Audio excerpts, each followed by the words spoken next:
अपना उत्तराखंड आप देख रहे हैं, आपके साथ मैं हूं चांदनी धवन। सबसे पहले बात करेंगे देहरादून से आई खबर की। तो सीएम पुष्कर सिंह धामी हरीश रावत से मिलने उनके घर पहुंचे। पुष्कर सिंह धामी शिष्टाचार मुलाकात के लिए पहुंचे और हरीश रावत के घर में दोनों की मुलाकात हुई। हरीश रावत ने कहा कि सीएम धामी शालीन और शिष्टाचार वाले इंसान हैं और राज्य को मजबूत करने के लिए कुछ सुझाव दिए। हरीश रावत ने कहा कि पहाड़ के विकास के साथ ही मिलकर काम करेंगे। वहीं सीएम धामी ने कहा वो पहले भी हरीश रावत से मिलने आते रहे हैं और दोबारा सीएम बनने के बाद उनका आशीर्वाद लेने आए।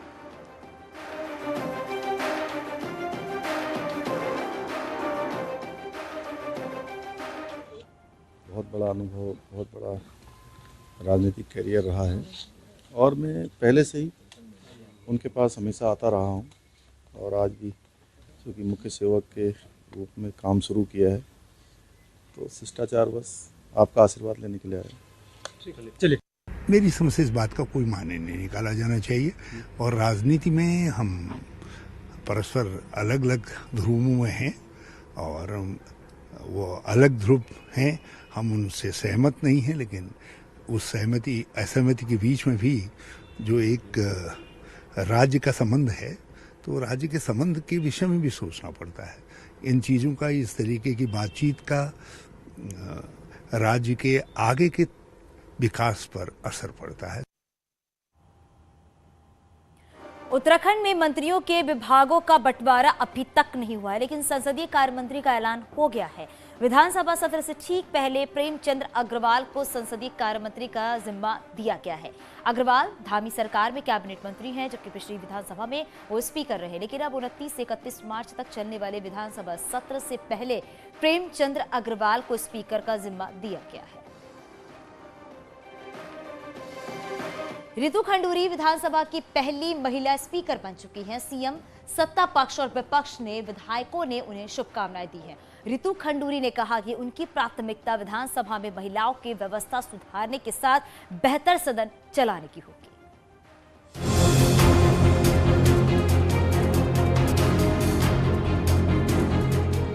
शनिवार का दिन उत्तराखंड के लिए ऐतिहासिक रहा जब उत्तराखंड की 5वीं विधानसभा में स्पीकर का पद रितु खंडूरी ने संभाला और उन्हें पहली महिला स्पीकर बनने का सम्मान मिला। रितु खंडूरी ने कहा कि ये उत्तराखंड राज्य की महिलाओं का सम्मान है और पहला काम विधानसभा में महिलाओं के लिए बैठने की व्यवस्था करने के साथ ही सदन चलाना होगा। बातचीत किया गया है तो मैं बहुत प्रसन्न हूँ, बहुत खुश हूँ। बहनों का ही नहीं, उत्तराखंड का सम्मान हुआ है। 22 साल का है उत्तराखंड, नौजवान है उत्तराखंड, छोटा सा एक प्रदेश है उत्तराखंड और शायद बहुत ही पुराने प्रदेशों के लिए और बड़े प्रदेशों के लिए हम प्रेरणा स्रोत आज बन के निकले हैं, तो मैं आज बहुत खुश हूँ। बतौर विधायक रितु खंडूरी का ये दूसरा कार्यकाल है। उन्होंने कहा कि जरूरी है कि नए विधायक सदन में बोलें और सुने भी। वहीं सीएम धामी समेत सभी विधायकों ने रितु खंडूरी को शुभकामनाएं दी। आज का दिन बहुत ऐतिहासिक दिन है, जिस दिन पहली महिला स्पीकर के रूप में आज रितु भूषण खंडूरी जी निर्वाचित हुई हैं। उनके नेतृत्व में निश्चित रूप से मातृशक्ति, नौजवान शक्ति और उत्तराखंड के हर क्षेत्र में सभी को आए हुए हमारे निर्वाचित जितने भी सदस्य हैं उनको भी सबको एक मौका मिलेगा, सबको काम करने का अवसर मिलेगा। 29 मार्च से धामी सरकार का पहला विधानसभा सत्र होगा और बतौर महिला स्पीकर रितु खंडूरी के लिए ये सत्र बेहद चुनौती भरा होगा, जब विपक्ष सरकार को घेरने की कोशिश करेगा और सरकार की कोशिश नए वित्तीय वर्ष के लिए लेखानुदान पास कराने की होगी। देहरादून से न्यूज़ 18 के लिए दीपांकर भट्ट की रिपोर्ट। राष्ट्रपति रामनाथ कोविंद उत्तराखंड के दौरे पर हैं और आज देहरादून राजभवन पहुंचने पर राज्यपाल गुरमीत सिंह और उनकी पत्नी गुरमीत कौर ने राजभवन में उनका स्वागत किया। इस मौके पर सीएम पुष्कर सिंह धामी, राज्यपाल के सचिव रंजीत कुमार सिन्हा भी मौजूद थे। राज्यपाल के साथ उनकी पत्नी भी उत्तराखंड आई हैं। आज राजभवन में रात्रि विश्राम के बाद रविवार को वो हरिद्वार में एक कार्यक्रम में शामिल होंगे।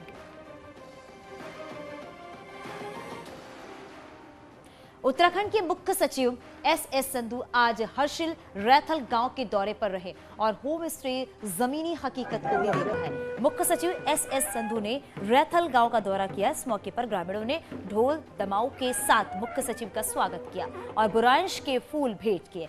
भ्रमण के दौरान उन्होंने रैथल गांव 500 साल पुराने लकड़ी से बना पांचपुरा भवन का निरीक्षण किया। साथ ही रैथल के आराध्य समेश्वर और मां जगदम्बा के दर्शन किए। रैथल के पंचायत चौक पर मुख्य सचिव के ग्रामीणों से दयारा बुग्याल ट्रैक के बारे में जानकारी ली और समस्या सुनी।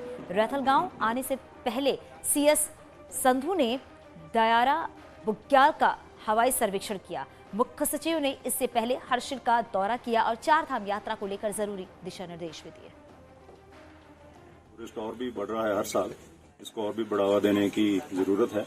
हमने होम स्टे में सब्सिडी 2 महीने पहले काफी बढ़ा दी है और अगर जरूरत होगी तो और भी बढ़ाएंगे, क्योंकि टूरिस्ट बहुत बड़ी संख्या में हर साल बढ़ता जा रहा है। पिथौरागढ़ में चाइना बॉर्डर को जोड़ने वाली रोड 9 महीने से बंद पड़ी है। दारमा घाटी को जोड़ने वाली रोड के बंद होने से अब माइग्रेशन में सबसे ज्यादा दिक्कतें होने वाली है। हालात ये है कि गर्मियों के सीजन में ग्रामीण ऊपरी इलाके को माइग्रेट होने को है, लेकिन रोड अभी तक नहीं खुल पाई है।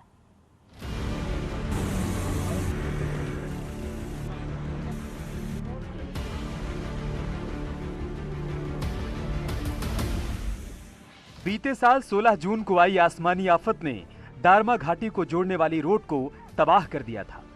हालात ये हैं कि अभी भी बॉर्डर की अहम रोड दर्जनों जगहों पर बंद पड़ी है। यही नहीं, कई पुल अभी तक टूटे हुए हैं। लेकिन हैरानी इस बात की है कि 9 महीने का लंबा वक्त गुजरने के बाद भी सीपीडब्ल्यूडी सोबला तक सिर्फ 22 किलोमीटर की रोड को ही खोल पाई है, जबकि 25 किलोमीटर की रोड अभी भी बंद पड़ी है। अहम रोड बंद होने से बॉर्डर पर तैनात सुरक्षा बल तो परेशानी उठा ही रहे थे, लेकिन अब सबसे ज्यादा दिक्कत माइग्रेशन पर जाने वालों के सामने है। क्या नाम का पिछले बार जो है बहुत हमारे लोगों को समस्या का वो परेशानी हुई हम लोगों को। वो रोड नहीं होने से सब जो उगाया हुआ फसल भी वो नीचे नहीं ला पाए, बर्बाद हो गए वो लोग। तब हम कई बार आए यहाँ, धारचूला भी गए और ये डीएम साहब से भी मतलब प्रस्ताव रखा, कोई हल नहीं हो रहा है। रोड बंद होने से दारमा घाटी की खेती और बागवानी भी पूरी तरह से बर्बाद हो गई है। घाटी के 14 गांव के ग्रामीणों को पिछले साल भी खासी दिक्कतों का सामना करना पड़ा था, लेकिन जाड़ों में हुए माइग्रेशन में ये गांव पूरी तरीके से खाली हो गए थे। लेकिन अब जब गर्मी परवान चढ़ रही है तो दिक्कतें कम होने का नाम नहीं ले रही हैं। रोड बंद होने से दारमा घाटी का पर्यटन कारोबार भी अब खतरे में है। गर्मियों में यहाँ हर साल देश दुनिया से सैलानी पंचाचूली देखने जाते थे। 21 किलोमीटर से सेला तक खोल दिया गया है और फर्दर स्ट्रेच में उर्थिंग जल्दी खुलने के लिए उन्होंने एश्योरेंस दिया है मुझे। और धारचूला विजिट के दौरान मैंने जो इंस्ट्रक्शंस दिए थे तो उनमें जो उनकी स्ट्रेटेजिक लोकेशन है उन पे JCB spare parts, Bailey bridge, उन सारी चीज़ों को रखा जाएगा। बॉर्डर की रोड के जो ताज़ा हालात हैं उससे जल्द ही इसके खुलने के आसार नहीं दिख रहे हैं। ऐसे में तय है कि सीमांत इलाकों में रहने वालों को जल्द राहत मिलने की उम्मीद नहीं है। ऐसे में बेहतर यही होगा कि प्रशासन किसी अन्य प्लान पर गंभीरता से अमल करे, ताकि हजारों लोग अपने घरों तक पहुंच पाएं। न्यूज़ 18 के लिए पिथौरागढ़ से विजयवर्धन उप्रेती की रिपोर्ट।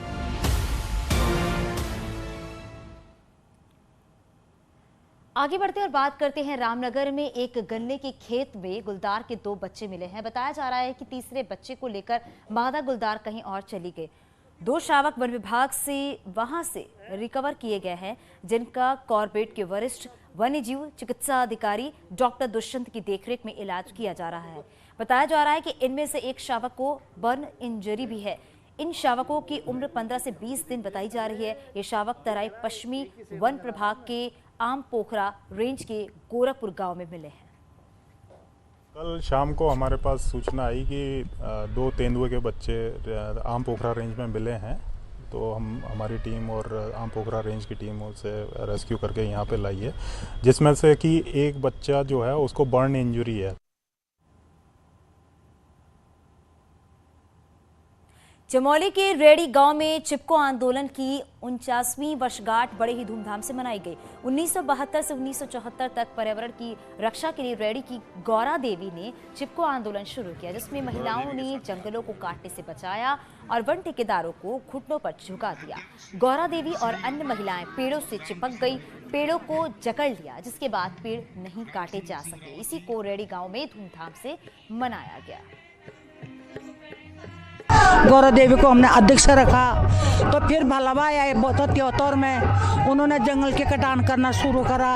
तो हमारे गांव के महिलाओं ने कहा वो जंगल जाएंगे, हमारा जड़ी बूटी उड़ जाएंगे, हम साग सब्जी से अपने पेट पालन कैसा करेंगे। तो इसलिए हमने संगठन करा, उनको जाना नहीं देंगे हम। उत्तराखंड के अधिकांश इलाके में इन दिनों तापमान सामान्य से 8 डिग्री तक ज्यादा है। ऐसे में गर्मी काफी तेज हो रही है, तो आने वाले दिनों में भी जबरदस्त गर्मी पड़ने के आसार है। मार्च के पूरे महीने में निचले इलाकों में बारिश नहीं हुई और 2004 के बाद ये पहला मौका था जब मार्च में बारिश नहीं हुई। और अब पूरे सीजन भयंकर गर्मी होने वाली है, जिससे जंगलों में आग की घटनाएं भी बढ़ सकती हैं। ये टेम्परेचर अपने आप में काफ़ी हाई है, नॉर्मल से तो बहुत ज़्यादा है ही है।